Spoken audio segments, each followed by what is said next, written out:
Explore the world of diversity at ZEE with ZEE's DEI Digest 2.0. Hello, everybody. How are you doing? You're catching me, Ahalya, on a brand new edition of ZEE's DEI Digest 2.0. Now, it might be the same series, but it is not the same year. We've officially entered 2023. And what better way to start the year than an interesting conversation? And joining us today is Dheeraj Jaggi, Head HR, Content SBU, and Head Enterprise Culture and Capability Development. Some very, very big responsibilities on this man's shoulders, and we're actually starting the conversation on inclusion through learning and development. You know, it's all about actually putting these priorities to practice so you can create a cultural shift, and we're going to understand exactly how, in tandem with the ZEE Academy, does all of this. Hi Dheeraj, how are you doing? Hi, Ahilya. I must say that this is just definitely the energy bout that one required right up in the morning. What a lovely way to start, and thanks for bringing in the energy. I'm doing very well. How are you? I'm doing very, very well. It's a brand new year, so, nothing to complain about as yet. Not at all. So let's dive into this conversation, Dheeraj. So let's start with ZEE Academy. Tell us a little bit about how the entire idea for this L&D platform actually came about, because it's quite an integral part of the organization. That is right. So while the entire practice of learning and development and capabilities is, pretty much broad-based for the entire organization. And what I mean by that is that we have our own in-house Academy of Development, which basically has aspects about compliance and leadership and techno-functional and digital. I must share with you that it's been a very, very interesting journey for us. And as much as one continues to believe and chat about the importance of learning in not just organizations, but overall for individuals and personally and professionally, I guess it's good to call out the fact that we aren't the same world that we used to be a few years ago. And that's right. And that rapid change is something that continues and is here to stay. In fact, I do remember that this was almost about sometime in 2018 or 19. And I came across this term or an acronym called BANI. Which is BANI. And this essentially is a term that's been coined by a very well sought after anthropologist and futurist who's an American. His name is James Cassio. BANI essentially is the term that he used, which basically means that the world that we're living in is brittle. It is anxious. It is non-linear, and it is incomprehensible. Right. And, as you think of each of these, you realize that, we are basically talking about a mega chaos. But even if you were not a learning professional in that sense, you would realize that the one differentiator for all of us personally and professionally today is to be able to become agile. And the only arguable way of doing that is through learning. Absolutely. And, making that your true differentiator. And the moment some of these thoughts got baked together, and because we continue to talk with our people to figure out what next are they looking to do, well, the more we realized that they were looking at an opportunity to learn, which was basically almost like on the go, mobile, not constrained by space, and something which is totally self-paced. And therefore, we brought in the ZEE Academy platform, which is totally device agnostic. You can run it on any device that you wish to. And it basically caters to the needs of each and every employee, irrespective of who he or she is in the ecosystem, in terms of his or her role, tenure, whatever else. So that basically has been the genesis for ZEE Academy as the platform. Lovely to hear the progression of thought that really led to the platform. And I think, it stands for inclusivity in many ways as well. What do you think is the link between inclusion and learning and development? Is there one, or are we amiss to sort of connect the dots? I guess that's a very, very relevant question to ask. It's a very, very strategic outlook for any platform. Platforms need to be, like most things in life today, need to be inclusive. It's about making it relevant. And when I say making it relevant, I obviously mean the content on the platform. So if you look at the ZEE Academy, let's say the thought process behind ZEE Academy that we just briefly spoke about, and also as you navigate through the entire ecosystem of ZEE Academy, you realize that it's really, really tried and brought the learner to the center of choice making. We aren't driving any agenda on learning which is not focused on the learner. our content on Z Academy is the one that caters to different learning styles, Ahilya. A learner who's visual, a learner who chooses to be auditory while learning, or maybe even kinesthetic, meaning that the learner wants to learn by doing. And for such learners as well, there is just so much of engagement that's available on the platform today. And basically, the aids are essentially around different kinds of well-researched, either archival or latest articles and presentations, videos, SCOM interactive portions, or podcasts, etc. So it is very, very inclusive when it comes to keeping that learning style in mind, and then therefore being able to correlate that to what possibly can be the learning aids for these learners. So I guess that's something that stands out for me and also stood out as we were designing the platform. And the other bit is really about the wide range, so ranging from bite-sized smart cards. I may be on a visit to a client, I may be on a visit to do research, and here is a time that I have with me. Can I just look for material that's making sense to me at that point in time and just quickly consume it in the next 5 to 10 minutes? And for that, there are bite-sized smart cards that are available. On the other side of the spectrum, we have got the deep skill building pathways, which essentially needs for you to spend about, let's say, half an hour, or 2 hours, pick up a certain skill. Let's say I have been wanting to learn about business storytelling, or I've been wanting to learn about communication or negotiation, influencing, whatever like that. And the platform allows you to do that as well, and allows you to very beautifully and in a very user-friendly way navigate content. And as I speak, I also get reminded of the fact that irrespective of where you are in the pyramid of the organization, you could be either an individual contributor at the bottom of the pyramid, or you could be a senior leader at the tip of the pyramid.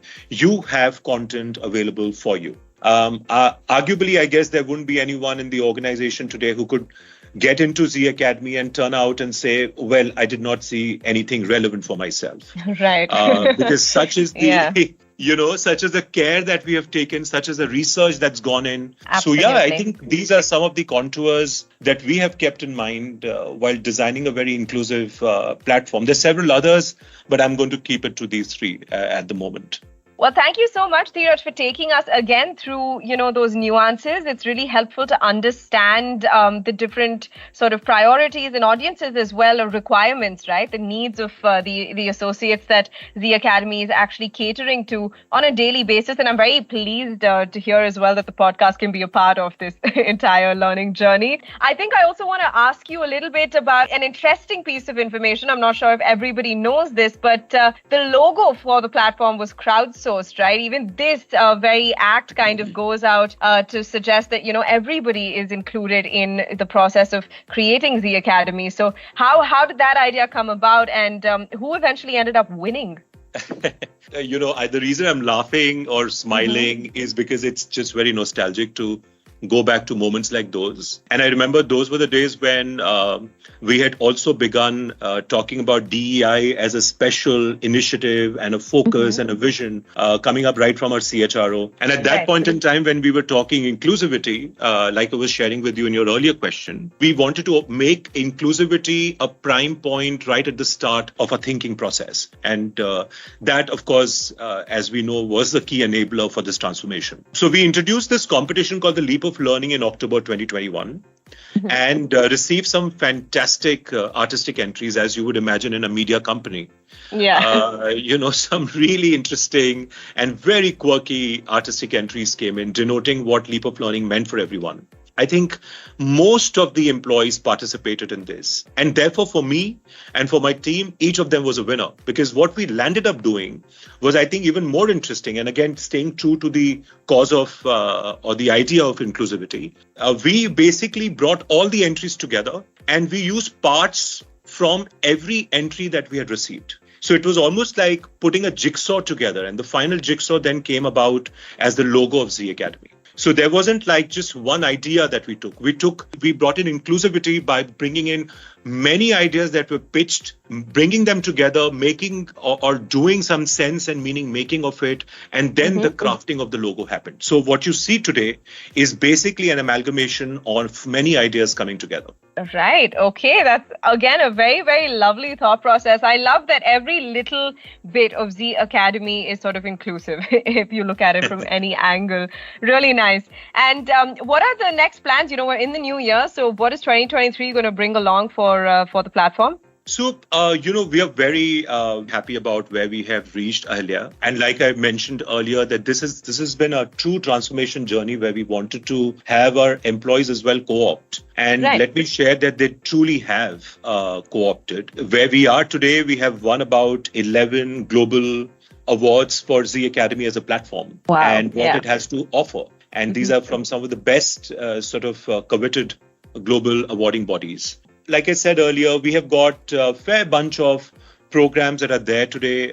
These are programs that are from Harvard, from McKinsey, from the other Ivy League institutes, etc. So you just have a large range. I do want to continue to be invested in bringing in further content from other partnerships as well. So that is something that will continue to happen. What we will open gates to in the new year is going to be about techno-functional learning, which essentially means that we will make the pathways for the learners even more sharp and not just be able to cater to their needs of leadership and behavioral learning, but also bring in techno-functional learning for them. So, for example, what are the best suited learning opportunities or pathways for somebody who is doing a certain role in the marketing fraternity at ZEE, or somebody who's doing a certain role in the revenue fraternity or the content fraternity. And we are right now in the phase where we are crafting all of those together. Once that is done, the other integral part that will run through in the next year is about making all of these opportunities start talking to career movements at ZEE. And we want to make it a very kith and kin kind of a journey for our employees, where they know at what point in time what is it that they need to learn. And at the same time, they must know how that is going to build impetus for them from a career standpoint. Very, very exciting times ahead, I'm sure. And, I actually want to now bring the conversation from ZEE Academy to Dheeraj. I want to get a quick little personal look at how you really navigate and approach the road to learning, Dheeraj. So how about we open the floor to you to give us your 3 top tips on how to stay on the path of learning at all times. Go for it. Number one, I love to learn through observations. While it is tough, because observation needs for you to suspend judgments as much as you can, and you know that our natural wiring is to judge. But that in itself is a big learning for me. How do I suspend my judgments and be able to pick up observations for just what they are? And there are a bunch of really interesting people that I have worked through my career. And there has been a lot that I've learned through them because of the fact that I've been able to observe. The second is the one best way to learn is through observations, of course, and the other is to read up about what people have experienced and what is it that they went about with. So what I'm then indicating is about reading. I'm a voracious reader. For me, it is as much as getting up in the morning and brushing my teeth. And my interests range from, on a wide variety of what's being written and authored. It could be fiction, non-fictional, etc. But a wide range of stuff is what I read up. I guess the third one is so much about self-musing, but I must say that I have ZEE Academy, you see, and, at every opportunity that I have, I get onto ZEE Academy and I figure out what the latest content is. And, there are times when I kind of pick up that content because it is relevant for my role or a decision that I need to be taking in the next hour or two. Or there are times when I pick up the content because here is something that I haven't read about or known about. And, I get to learn that from ZEE Academy. So, yeah, I guess these are the top 3 that I at least sort of follow as we speak. Well, that is absolutely fantastic. And I think we're all going to really be able to learn from that. And I think we've also seen from this conversation today, Dheeraj, that, ZEE Academy is such a great opportunity and we really need to learn how to seize it. So thank you so much for giving us all of those insights and really taking us through how ZEE Academy has become sort of a catalyst for, the practice of inclusion within the organization. Sure. Thank you, Alia. Thank you very much for saying that. And I'm hopeful that you found this useful. Absolutely. In the spirit of learning, right? This is going to join many of our other podcasts in the series, as well as the ZEE Academy platform. So everyone make sure to stay tuned to Zee's DEI Digest 2.0. Many interesting conversations are going to come your way this year. 2023, I'm sure, is going to be a great one for us. That's it for now, everyone. Signing off. This is me, Ahalya. Thank you, Dheeraj, and everyone. Stay tuned. Explore the world of diversity at ZEE with Zee's DEI Digest 2.0.